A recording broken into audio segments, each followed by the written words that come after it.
Hello student, welcome back to my channel Nikunj tutorial. स्वागत करता हूं मैं आपके अपने ऑनलाइन प्लेटफॉर्म पर। आज हम लोग फाइनेंशियल अकाउंटिंग या अकाउंटिंग फॉर मैनेजर्स का एक बहुत इंपॉर्टेंट चैप्टर स्टार्ट करने वाले हैं, जिसका नाम है फाइनल अकाउंट। ये चैप्टर हर साल यूनिवर्सिटीज के एग्जाम में आता है और ये चैप्टर ग्रेजुएशन और पोस्ट ग्रेजुएशन दोनों के लिए बहुत इंपॉर्टेंट है। ये चैप्टर मैक्सिमम यूनिवर्सिटीज के जो अकाउंट्स के पेपर होते हैं उसमें ये पूछा जाता है। तो चलिए स्टार्ट करते हैं एक नई शुरुआत के साथ, एक नए दिन के साथ और एक नए चैप्टर के साथ। चैप्टर का नाम है फाइनल अकाउंट्स। कुछ लोग इसको फाइनेंशियल स्टेटमेंट भी बोलते हैं। हम लोग जो ये फाइनल अकाउंट पढ़ रहे हैं ये एक सोल प्रोप्राइटर के पॉइंट ऑफ व्यू से पढ़ रहे हैं, यानी जो अपना खुद का बिजनेस करता है, जिसका खुद का व्यापार होता है, वो पर्टिकुलर फाइनल अकाउंट हर साल बनाता है कि कितना पैसा आया और कितना गया। अगर हम इसके मीनिंग की बात करें कि फाइनल अकाउंट क्या होता है, तो क्या लिखा है? Financial statements are the statements prepare at the end of accounting period. यानी फाइनेंशियल स्टेटमेंट वो स्टेटमेंट्स होते हैं जो हर साल के अंत में बनाए जाते हैं। कुछ लोग 31 मार्च को क्लोजिंग करते हैं, कुछ लोग 31 दिसंबर को क्लोजिंग करते हैं। तो ये फाइनेंशियल स्टेटमेंट हमेशा at the end of period या at the end of year ही बनाए जाते हैं। तो financial statements are the statements prepare at the end of accounting period to determine financial performance. यानी एक कंपनी की या एक बिजनेस की फाइनेंशियल परफॉर्मेंस क्या है उसको फाइंड आउट करने के लिए हम बनाते हैं फाइनेंशियल स्टेटमेंट्स यानी final accounts. And that is profit earned or loss incurred during the accounting period। यानी एक साल में कंपनी ने कितना प्रॉफिट कमाया, एक साल में कंपनी को कितना लॉस हुआ, ये सब कुछ हम फाइनल अकाउंट के थ्रू ही फाइंड आउट करते हैं। Also the financial position of the business and they are also known as final account.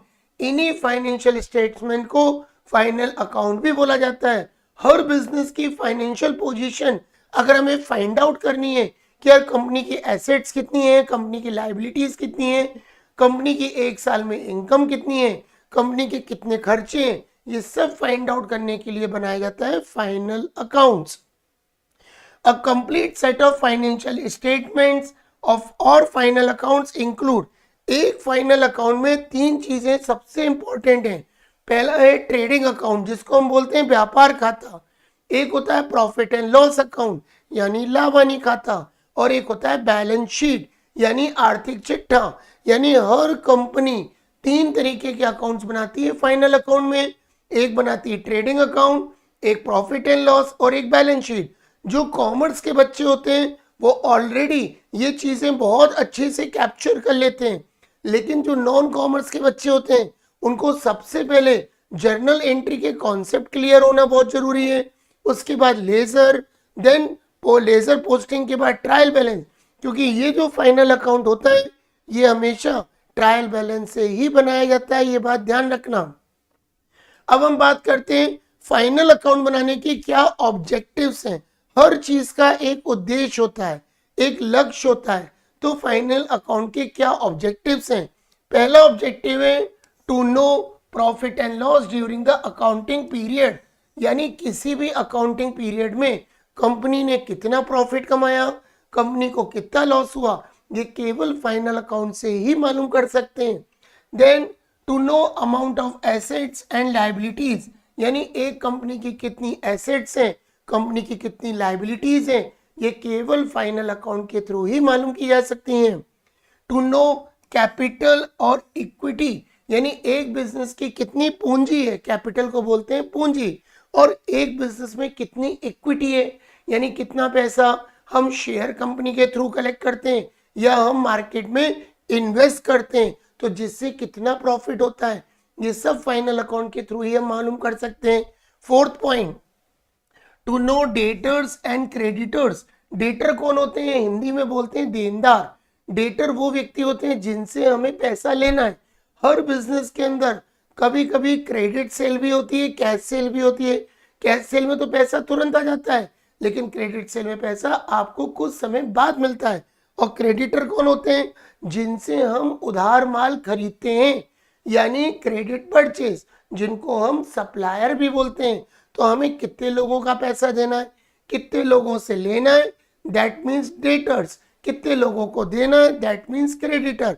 ये सब चीजें फाइनल अकाउंट से ही मालूम चलती हैं। To know liquidity in the business, एक बिजनेस के अंदर कितनी लिक्विडिटी है, कितना पैसा आ रहा है, कितना जा रहा है, किसको इजीली कैश में कन्वर्ट कर सकते हैं, किसको नहीं कर सकते हैं, ये सब फाइनल अकाउंट से आप आइडेंटिफाई कर सकते हैं।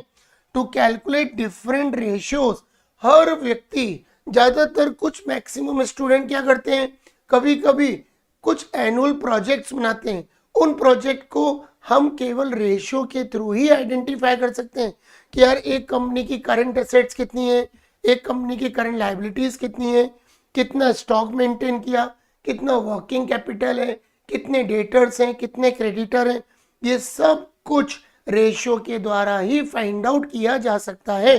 तो these are the objectives of final account. अब हम बात करते हैं, सबसे पहला अकाउंट होता है ट्रेडिंग अकाउंट, जिसको बोलते हैं व्यापार खाता। हर व्यक्ति, याद रखना, trading account profit and loss और बैलेंस शीट बनाता है।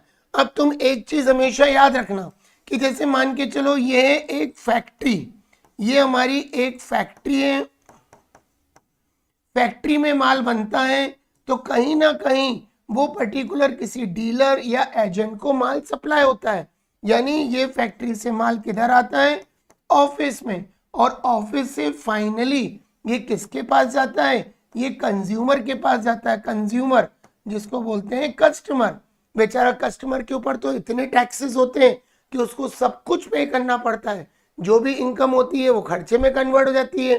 तो जो खर्चे फैक्ट्री से कोरिलेट करते हैं वो हमेशा ध्यान रखना ट्रेडिंग अकाउंट में आते हैं। ये चीज याद रखना, मैं हमेशा ट्रेडिंग अकाउंट को 1 नंबर बोलूंगा, प्रॉफिट एंड लॉस को 2 नंबर और बैलेंस शीट को 3 नंबर, ये चीज ध्यान रखना। तो जो फैक्ट्री के खर्चे होते हैं, यानी कहीं पर कोई फैक्ट्री है उसके अंदर दुनिया भर के खर्चे होते हैं, तो फैक्ट्री के खर्चे हमेशा कौन से अकाउंट में आते हैं, ट्रेडिंग अकाउंट में, ठीक है। जो ऑफिस के खर्चे होते हैं, जो फैक्ट्री के बाहर के खर्चे होते हैं, वो हमेशा प्रॉफिट एंड लॉस में आते हैं। तो ऑफिस के खर्चे हमेशा प्रॉफिट एंड लॉस में लिखने, ये चीज आप ध्यान रखना। तो 2 तरीके के खर्चे होते हैं, एक होता है डायरेक्ट एक्सपेंसेस, फैक्ट्री के अंदर जो खर्चा होता है उसको बोलते हैं डायरेक्ट एक्सपेंसेस, और ऑफिस के अंदर जो खर्चे होते हैं उसको बोलते हैं इनडायरेक्ट एक्सपेंसेस। ये स्ट्रक्चर हमेशा ध्यान रखना, ठीक है, कि जो खर्चे फैक्ट्री से कोरिलेट करते हैं वो ट्रेडिंग अकाउंट में आते हैं, जो खर्चे ऑफिस से कोरिलेट करते हैं वो प्रॉफिट एंड लॉस में आते हैं, ठीक है। और कस्टमर तो सारे खर्चे बियर करते ही है, उसको कोई भी चीज खरीदनी हो तो एक्सपेंसेस तो करना ही पड़ेगा। अब मैं आपको ट्रेडिंग अकाउंट का फॉर्मेट बताता हूं, बहुत ध्यान से समझना, ये मैंने आपको एक स्ट्रक्चर समझाया, ठीक है।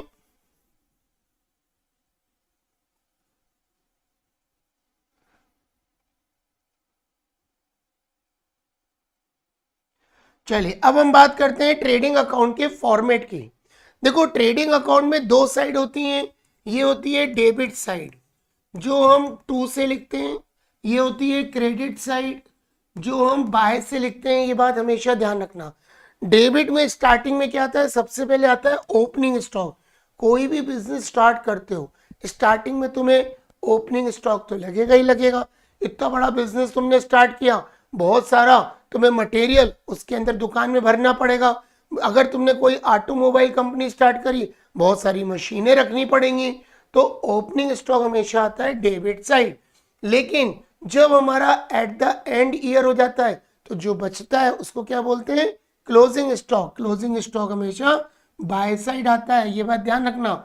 ओपनिंग आता है डेबिट साइड, क्लोजिंग आता है बाय साइड। अब हम बात करते हैं परचेज। जब भी कोई व्यक्ति कुछ ना कुछ बिजनेस स्टार्ट करेगा तो खरीदेगा, परचेज हमेशा आता है डेबिट साइड। जिनके जर्नल एंट्री के कॉन्सेप्ट बिल्कुल क्लियर है उनको ध्यान रखना, डेबिट क्रेडिट आइडेंटिफाई करने में दिक्कत नहीं होगी, ठीक है। परचेज हमेशा आता है डेबिट साइड। परचेज में से माइनस करते हैं रिटर्न आउटवर्ड। जिसको हम क्या बोलते हैं, परचेज रिटर्न। इसके बाद जो भी खर्चे फैक्ट्री के अंदर हो रहे हैं, दुनिया भर के खर्चे होते हैं फैक्ट्री के अंदर, जैसे फ्रेट एंड कैरेज, भाड़ा, कस्टम एंड इंश्योरेंस फैक्ट्री के अंदर, वेजेस, जो वर्कर फैक्ट्री के अंदर काम करते हैं उनको मजदूरी देनी पड़ती है, टू वेजेस। हर फैक्ट्री के अंदर गैस, वाटर, लाइट, पावर, ये सब एक्सपेंसेस होते हैं। Factory expenses, royalty on production, जो भी चीज आप प्रोड्यूस कर रहे हो उसके ऊपर रॉयल्टी पे करनी पड़ती है। इसके बाद cargo expenses, shipment expenses, import duty, custom duty, dock charges, octroi, जिसको हम क्या बोलते हैं, टोल टैक्स। ये सब चीजें ट्रेडिंग अकाउंट से कोरिलेट करती हैं। ये सब आपको एक्सपेंस करने पड़ते हैं, ये बात हमेशा ध्यान रखना। तो ये तो हो गया डेबिट साइड के जो चीजें मैंने आपको बताई। अब हम बताते हैं क्रेडिट साइड। क्रेडिट साइड क्या आता है, बाय सेल, यानी जो भी माल तुम बेचते हो, सेल हमेशा क्रेडिट होता है, सेल में से हमेशा माइनस करते हैं सेल्स रिटर्न, यानी पर्टिकुलर जो भी माल आपको रिटर्न आया, आपने किसी को माल बेचा, उसने आपको गुड्स रिटर्न कर दिया, तो वो होता है सेल्स रिटर्न। इधर लिखते हैं क्लोजिंग स्टॉक। अब मान के चलो ये डेबिट साइड और ये क्रेडिट साइड है, इधर का टोटल आया 10 और इधर का टोटल आया 8, क्रेडिट साइड का टोटल आ रहा है 10 और डेबिट साइड का टोटल आ रहा है 8, तो इसका मतलब डेबिट साइड 2 रुपए कम है। तो अगर डेबिट साइड बैलेंस बचेगा तो उसको बोलेंगे ग्रॉस प्रॉफिट। लेकिन अगर मान के चलो कि डेबिट का टोटल 18 आया और क्रेडिट का टोटल 10 है, तो अगर क्रेडिट साइड बैलेंस बचेगा तो उसको बोलेंगे ग्रॉस लॉस। तो याद रखना, मैक्सिमम क्वेश्चंस में ग्रॉस प्रॉफिट ही होता है, ग्रॉस लॉस के चांसेस बहुत कम है। लेकिन क्रेडिट का ज्यादा हो तो ग्रॉस प्रॉफिट, डेबिट का ज्यादा हो तो ग्रॉस लॉस। तो ये पहला फॉर्मेट था ट्रेडिंग अकाउंट का। अब हम आगे बढ़ते हैं, प्रॉफिट एंड लॉस। अब क्या होता है कि जब तुम ट्रेडिंग अकाउंट बनाते हो तो ये दो साइड रहती हैं, डेबिट और क्रेडिट। तो डेबिट साइड आता है ग्रॉस प्रॉफिट, क्रेडिट साइड आता है ग्रॉस लॉस। जब तुम लोग प्रॉफिट एंड लॉस अकाउंट बनाओगे, यानी फॉर्मेट नंबर 2, तो ये जो ग्रॉस प्रॉफिट होता है ये इधर ट्रांसफर हो जाता है और ये जो ग्रॉस लॉस होता है ये इधर ट्रांसफर हो जाता है। ये बात ध्यान रखना, क्योंकि ट्रेडिंग अकाउंट और प्रॉफिट एंड लॉस यानी व्यापार खाता और लाभ हानि खाता, ये दोनों आपस में कनेक्ट रहते हैं, एक ही फॉर्मेट के अंदर बनते हैं। तो जो भी ग्रॉस प्रॉफिट होगा वो इधर शिफ्ट कर दोगे और जो ग्रॉस लॉस होगा वो उसको डेबिट साइड शिफ्ट करोगे, ध्यान रखना, ठीक है। अब हम आगे बढ़ते हैं प्रॉफिट एंड लॉस के फॉर्मेट में। तो देखो ये साइड होती है डेबिट जिसमें हम 2 से लिखते हैं, ये साइड होती है क्रेडिट जिसमें हम बाय से लिखते हैं। अगर ग्रॉस प्रॉफिट हुआ तो ग्रॉस प्रॉफिट अगर इधर हुआ तो इधर देखो इधर ट्रांसफर किया ग्रॉस प्रॉफिट, और अगर ग्रॉस लॉस हुआ तो देखो इधर ट्रांसफर किया ग्रॉस लॉस। ये बात ध्यान रखना। अब दुनिया भर के खर्चे होते हैं हर व्यापार के अंदर, हर बिजनेस के अंदर। तो जो फैक्ट्री से कोरिलेट कर रहे हैं उनको तो ट्रेडिंग अकाउंट में लिख दोगे, लेकिन जो ऑफिस से कोरिलेट कर रहे हैं उनको प्रॉफिट एंड लॉस में लिखते हैं। तो ये जो साइड होती है ये होती है एक्सपेंसेस एंड लॉसेस, और ये जो साइड होती है ये होती है प्रॉफिट्स एंड इनकम। ये बात ध्यान रखना, ठीक है। अब यहां पर वो खर्चे आते हैं जो ऑफिस से कोरिलेट करते हैं, जैसे सैलरी, ठीक है, rent and rate and taxes, travelling expenses, stationery printing, postage, audit and legal charges, telephone expenses, insurance premium, marketing and advertisement, interest paid. कहीं से भी तुम लोन लोगे तो तुम्हें उसके ऊपर इंटरेस्ट पे करना पड़ेगा। Discount allowed, sundry expenses, carriage outward, केवल कैरेज लिखा हो या कैरेज इनवर्ड लिखा हो वो हमेशा ट्रेडिंग अकाउंट में लिखना। लेकिन अगर कैरेज आउटवर्ड है या किसी भी एक्सपेंसेस के आगे आउटवर्ड लिखा होगा तो वो प्रॉफिट एंड लॉस में आएगा। ये बात ध्यान रखना। डिस्काउंट अलाउड, हम कभी कभी कस्टमर को डिस्काउंट देते हैं तो वो हमारे लिए लॉस होता है, उसको हम प्रॉफिट एंड लॉस में डेबिट साइड लिखते हैं।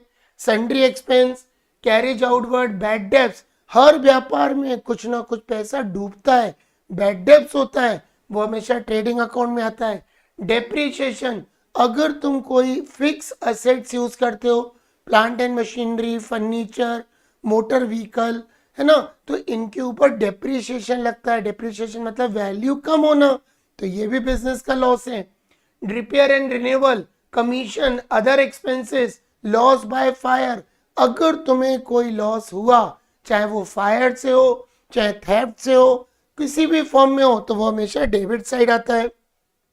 अब क्रेडिट साइड क्या लिखते हैं, जितनी भी हमारी इनकम्स होती हैं, जैसे रेंट रिसीव, मान के चलो तुम्हारी कोई प्रॉपर्टी है, कहीं पे भी है, उस प्रॉपर्टी से तुम्हें रेंट मिलता है, तो वो रेंट रिसीव कहलाता है। देन डिस्काउंट रिसीव, जैसे तुम डिस्काउंट देते हो वैसे ही तुमको डिस्काउंट मिलता भी है, ये बात ध्यान रखना। इंटरेस्ट ऑन, तुमने प्रॉफिट कमाया। बैड डेट रिकवर, कभी कभी डूबा हुआ पैसा भी रिकवर हो जाता है, तो वो भी प्रॉफिट एंड लॉस में आता है। कमीशन ऑन, आपने इनकम जनरेट करी, डिविडेंड कमाया, इनकम फ्रॉम अदर सोर्स।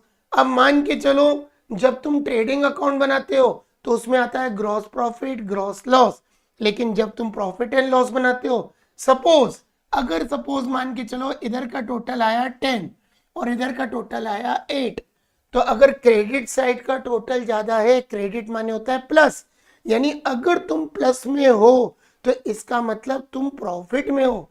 इधर का टोटल 10 आया, इधर का 8 है, यानी यहाँ पे 2 रुपए क्या लिखोगे, नेट प्रॉफिट, यानी तुम लिखोगे नेट प्रॉफिट। लेकिन मान के चलो इधर का टोटल 18 है और इधर का टोटल 10 है, अगर इधर कम है तो क्या लिखोगे, नेट लॉस। ये बात हमेशा ध्यान रखना, अगर डेबिट का टोटल ज्यादा है तो नेट लॉस और क्रेडिट का टोटल ज्यादा है तो नेट प्रॉफिट लिखना है। तो ये हो गया प्रॉफिट एंड लॉस का फॉर्मेट। अब हम आगे बढ़ते हैं, अगला फॉर्मेट है बैलेंस शीट। देखो बैलेंस शीट को हम लोग बोलते हैं 3 नंबर अकाउंट। पहला नंबर होता है ट्रेडिंग अकाउंट, दूसरा होता है प्रॉफिट एंड लॉस, तीसरा होता है बैलेंस शीट। अब बैलेंस शीट में क्या होता है, डेबिट क्रेडिट उल्टा रहता है, ये लाइबिलिटीज है ये हमेशा क्रेडिट होती है, ये एसेट्स है ये हमेशा डेबिट होती है, और इसमें टू और बाय कभी भी यूज नहीं करते हैं, ये बात ध्यान रखना, ठीक है। अब जैसे लिखा है करंट लाइबिलिटीज, तो वहां पर क्या होता है, वो लाइबिलिटीज जो हम इजिली कैश में कन्वर्ट कर सकते हैं, जैसे किसी का पैसा देना है तुरंत दे दिया। फॉर एग्जाम्पल बैंक ओवरड्राफ्ट, देखो जब हम बैंक से, एक लिमिट होती है हर बैंक की, अगर आप उस लिमिट से ज्यादा पैसा निकालोगे तो बैंक वाले क्या करेंगे, उसको बोलते हैं बैंक ओवरड्राफ्ट, लेकिन बैंक वाले उसके ऊपर इंटरेस्ट जरूर ले लेते हैं, तो वो तो बिजनेस का लॉस हो गया। तो बैंक ओवरड्राफ्ट हमारी लाइबिलिटी है, हमको पेमेंट देना पड़ेगा। इसके बाद बिल का payment, bills payable, sundry creditor जो सप्लायर होते हैं वो आ जाएंगे। आउटस्टैंडिंग एक्सपेंसेस, अनअर्न माने होता है रिसीव इन एडवांस, किसी से पैसा तुम्हें एडवांस मिल जाए। मान के चलो मैं क्लासेस पढ़ाता हूँ और किसी बच्चे ने बोला दीपक सर ये पैसे आपके एडवांस में, तो वो मेरे लिए लाइबिलिटी है, ठीक है। आउटस्टैंडिंग मतलब देना बाकी है, जैसे मुझे अपने बच्चे की फीस स्कूल की देना बाकी है, उसको बोलते हैं आउटस्टैंडिंग एक्सपेंसेस। अब लॉन्ग टर्म लोन्स और रिजर्व, देखो हर व्यक्ति कभी कभी प्रॉपर्टी के लिए लॉन्ग टर्म लोन ले लेता है, 10 साल 15 साल, तो वो अगर शॉर्ट टर्म लोन लेगा तो वो करंट लायबिलिटी का पार्ट है, लेकिन अगर वो मोर देन 1 ईयर के लिए लोन लेता है तो वो कहलाता है लॉन्ग टर्म लोन, तो वो आता है हमारी फिक्स लायबिलिटी में। रिजर्व, हर व्यक्ति कहीं ना कहीं जो भी पैसा कमाता है उसमें से कुछ पैसा हमेशा रिजर्व मेंटेन करता है, तो उसको बोलते हैं रिजर्व। कैपिटल, याद रखना पूंजी हमेशा लायबिलिटी साइड आती है, कैपिटल में हमेशा नेट प्रॉफिट ऐड करते हैं, अगर नेट लॉस हुआ तो इसको हम क्या करेंगे, माइनस। ड्राइंग, हमेशा पर्सनल यूज के लिए जो तुम पैसा निकालते हो उसको बोलते हो ड्राइंग, ड्राइंग हमेशा कैपिटल में से माइनस होता है। इनकम टैक्स, हर व्यक्ति अपना खुद का इनकम टैक्स भरता है, तो वो भी पर्सनल यूज का एक पार्ट होता है, इसलिए उसको भी कैपिटल में से माइनस करते हैं। लाइफ इंश्योरेंस प्रीमियम, मान के चलो ये तो खर्चा है, आप चाहो तो इसे प्रॉफिट एंड लॉस में लिख सकते हो, लेकिन कभी अगर लिखा आता है पर्सनल तो फिर उसको ड्राइंग मानकर कैपिटल में से माइनस करना। तो कैपिटल में नेट प्रॉफिट होगा तो जोड़ दोगे, नेट लॉस होगा तो माइनस करोगे। ड्राइंग हमेशा माइनस करते हैं, इनकम टैक्स माइनस करते हैं और लाइफ इंश्योरेंस प्रीमियम ये भी माइनस करते हैं। तो ये हो गई लाइबिलिटी साइड। अब हम बात करते हैं करंट असेट। असेट दो तरीके की होती है, करंट असेट और एक फिक्स असेट। करंट असेट जो इजीली कैश में कन्वर्ट होती है, जैसे cash in hand, cash at bank, bills receivable, ये कहलाती हैं सब current assets. Short term investment, sundry debtor, यानी किसी भी कस्टमर से हमको तुरंत पैसा मिल जाए, सन्ड्री डेटर। ये डेटर वर्ड तभी यूज होता है जब क्वेश्चन में क्रेडिट सेल होता है, ये बात ध्यान रखना।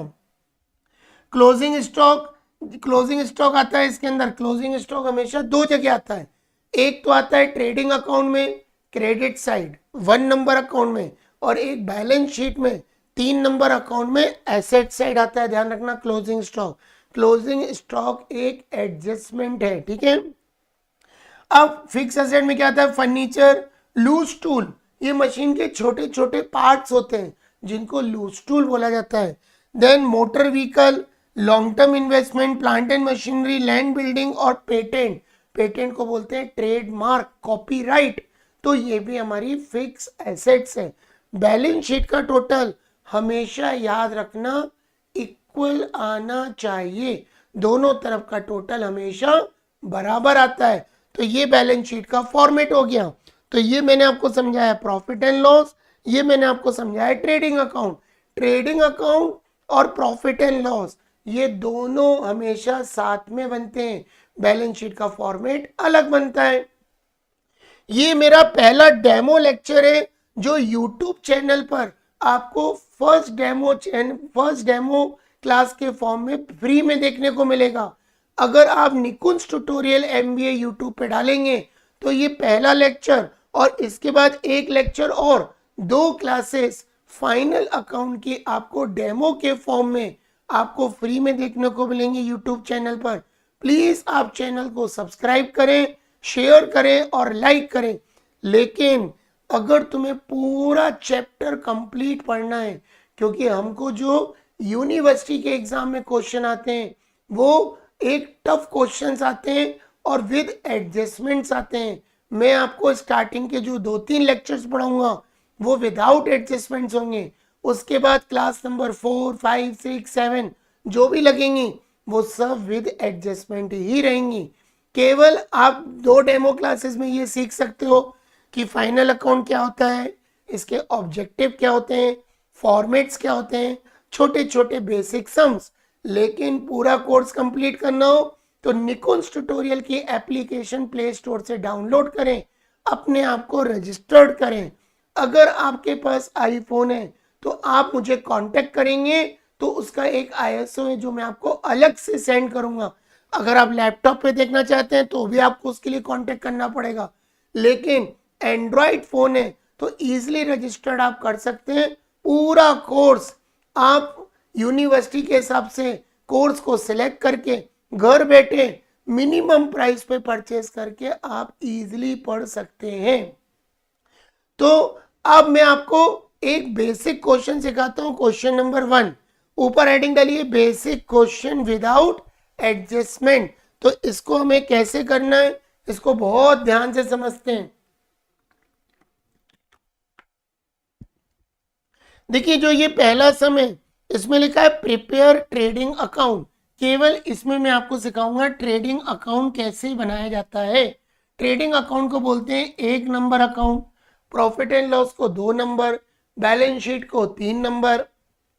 अब इसमें जैसे ये कुछ डेटा अवेलेबल है, जैसे ओपनिंग स्टॉक ट्रेडिंग अकाउंट में हमेशा आता है डेबिट साइड, ये बात ध्यान रखना। तो ओपनिंग स्टॉक में लिखोगे 2, डेबिट साइड आएगा। परचेज हमेशा डेबिट होता है 2, यहाँ डेबिट को 2 बोलना है और क्रेडिट को बाय बोलना है। इसके बाद सेल्स रिटर्न, सेल्स रिटर्न हमेशा ध्यान रखना सेल्स में से माइनस होती है, ये बात हमेशा ध्यान रखना। तो सेल्स में से माइनस कर दोगे सेल्स रिटर्न, तो ये दोनों किस साइड आएंगे, बाय साइड। परचेज रिटर्न, जिसको हम लोग रिटर्न आउटवर्ड भी बोलते हैं, ये किस साइड आएगा? टू साइड, जो परचेज में से माइनस होगा। क्लोजिंग स्टॉक हमेशा आता है बाय साइड, क्योंकि क्लोजिंग स्टॉक दो बार लिखते हैं, एक तो बैलेंस शीट में आता है असेट साइड, एक ट्रेडिंग अकाउंट में आता है डेबिट साइड। इसके बाद कैरेज इनवर्ड यानी भाड़ा, अगर इनवर्ड लिखा है तो समझ लो ये फैक्ट्री का खर्चा है, फैक्ट्री से कोरिलेट करेगा, तो ये टू साइड आएगा। डेप्रिसिएशन बिजनेस का लॉस होता है, ये याद रखो मशीनों के ऊपर लगता है, ये ट्रेडिंग अकाउंट में कभी नहीं आता, ये केवल प्रॉफिट एंड लॉस में जाएगा, इसलिए मैं लिख देता हूं 2 नंबर अकाउंट। ठीक है, अब हम लोग इसको सॉल्व करते हैं। सॉल्यूशन नंबर 1, तो कॉपी पे लिखेंगे trading account, trading account.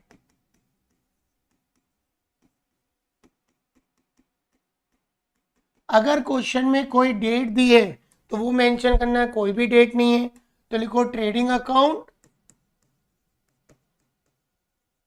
Particular amount, particular amount. 2 column debit के बनेंगे, 2 कॉलम क्रेडिट के बनेंगे।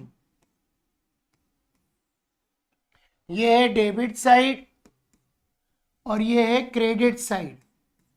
ठीक है, अब डेबिट में क्या क्या लिखेंगे और क्रेडिट में क्या क्या लिखेंगे? तो देखो यहाँ लिखा है ओपनिंग स्टॉक 23,000, ये हमेशा डेबिट साइड लिखते हैं।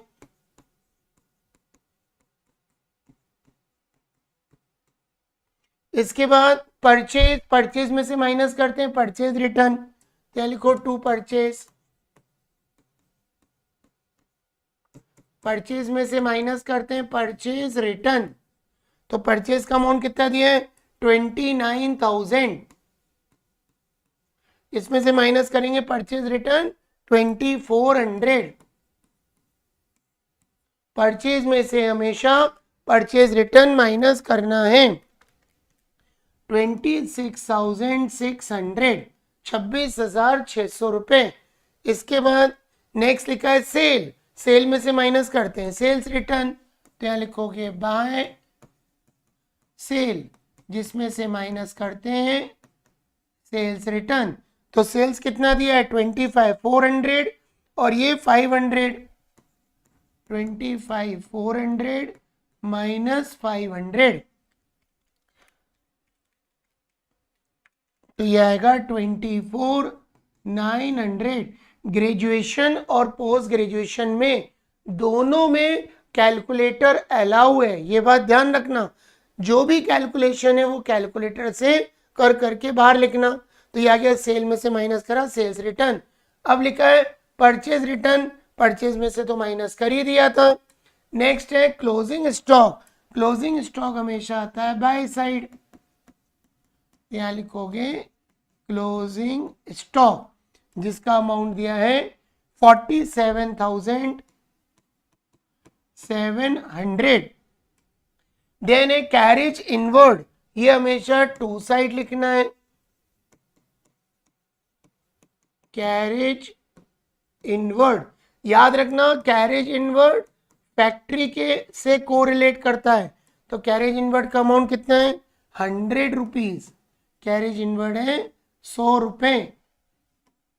और डेप्रीशिएशन ये ट्रेडिंग अकाउंट में नहीं आएगा, ये आएगा प्रॉफिट एंड लॉस में। तो हम कितने अमाउंट लिख दिए हमने? सबसे पहले क्रॉस चेक करते हैं। ओपनिंग स्टॉक 23,000, परचेज 29,000 में से 2400 माइनस किया। इसके बाद सेल्स में से माइनस किया सेल्स रिटर्न, सेल्स में से माइनस किया सेल्स रिटर्न। इसके बाद था क्लोजिंग स्टॉक 47,700, बाय साइड लिख दिया। कैरेज इनवर्ड था 100 रुपीज, ये कैरेज इनवर्ड लिख दिया। तो ये डेबिट क्रेडिट के आइटम लिखने के बाद अब इनके लगाने टोटल। तो देखो क्रेडिट का टोटल लगाते हैं और डेबिट का, तो क्रेडिट का टोटल कितना आएगा? 72,600, 72,600। और डेबिट का टोटल कितना आएगा? 49,700, इसमें से इसको माइनस कर दोगे तो अगर क्रेडिट का टोटल ज्यादा है इसका मतलब कंपनी को क्या हुआ, प्रॉफिट। तो 72,600 में से 49,700 माइनस करोगे तो आएगा 22,900।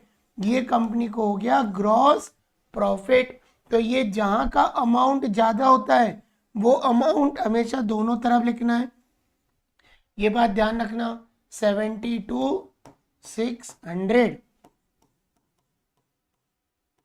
इसमें से माइनस करोगे तो आएगा ग्रॉस प्रॉफिट। तो माइनस करने पे आएगा 22,900। तो ये हमारा पहला आंसर आ गया 22,900 रुपीज। ठीक है, तो ये हमने पहला क्वेश्चन आपको बेसिक सिखाया। तो आज पहली क्लास में मैंने आपको बताया फाइनल अकाउंट हमेशा एट द एंड ऑफ, याद रखना, अकाउंटिंग ईयर या फाइनेंशियल ईयर में बनता है। फिर मैंने आपको बताया फाइनल अकाउंट के क्या ऑब्जेक्टिव्स होते हैं, मेन बिजनेस की फाइनेंशियल पोजीशन को फाइंड आउट करना, उसको बोलते हैं फाइनल अकाउंट। फिर मैंने बताया फाइनल अकाउंट में 3 अकाउंट बनते हैं, trading account, profit and loss और बैलेंस शीट। तीनों के फॉर्मेट क्लियर किए और एक ये बेसिक क्वेश्चन मैंने आपको एक्सप्लेन किया। तो पहली क्लास और क्लास नंबर 2 ये दोनों डेमो फॉर्म में आपको YouTube चैनल पे मिलेंगी और एप्लीकेशन पे भी एक YouTube का फोल्डर बना हुआ है उसमें भी आपको दिखाई देंगी। प्लीज आप चैनल को सब्सक्राइब करें, शेयर करें और लाइक करें और अपने दूसरे फ्रेंड्स को भी सजेस्ट करें कि आप निकुंज ट्यूटोरियल का अगर एप्लीकेशन डाउनलोड कर लेते हैं और अपने आप को रजिस्टर्ड करके एक छोटा सा प्राइस पे करके पूरा सिलेबस घर पर बैठकर कभी भी एनी टाइम किसी भी समय पूरा तैयार कर सकते हैं, क्योंकि जो भी चीजें मैं आपको पढ़ा रहा हूं ये सब यूनिवर्सिटीज के एग्जाम के लिए बहुत ही इंपॉर्टेंट है। ठीक है, तो मिलते हैं कल एक नई शुरुआत के साथ, एक नए क्वेश्चन के साथ। क्वेश्चन नंबर 2 जो कि पर्टिकुलर ये भी मैं आपको करके बताऊंगा। ठीक है, ये क्वेश्चन नंबर 1 हो गया, ये क्वेश्चन नंबर हम लोग 3 करेंगे स्टार्ट। तो मिलते हैं कल एक नई शुरुआत के साथ, एक नए दिन के साथ। Okay, good day all of you, thank you very much.